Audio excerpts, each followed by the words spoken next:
জ্ঞানী লোকের কথা আর কেউ শুনে না, মূর্খের কথা সবাই শুনে। 2-4টি ভিডিও যদি অনলাইনে ছেড়ে দিই, আমি বড় সাংবাদিক হয়ে যাই যে 20 টাকার পানির বোতল 100 টাকা বিক্রি হয়।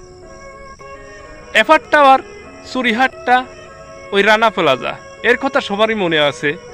সেখন তো কেউ প্রতিবাদ করতে পারেন নাই, অত মানুষ যে মরছিল যে। কিন্তু এখন একটা বিমান পড়ে ছাত্র মরছে, এটা খুব দুঃখজনক। কিন্তু এই একই লাইনে বিমান আজকে 20 বছর হলে চলতেছে, এই মুখ কেউ খুলতে পারেন নাই। এখন আসি সবাই বড় বড় সাংবাদিক হয়ে গেছেন। আসলে উচিত কথা বলতে পারেন না আপনারা, শুধু তেল মারতে পারেন। আমি যদি এখন বলি এই পক্ষে, তাহলে আপনারা বলবেন যে এই তো সেই পক্ষের লোকে। আসলে বাস্তব এটা না, উচিত কথা বলতে হবে। লষ্ট বিমান কেন বারবার উড্ডয়ন করতে হবে?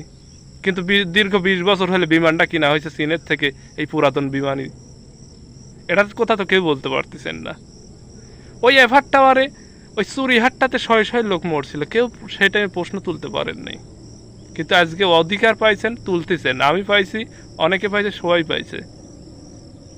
তাই জ্ঞানী লোকের কথা কেউ শুনে না, মূর্খের কথা সবাই শুনে।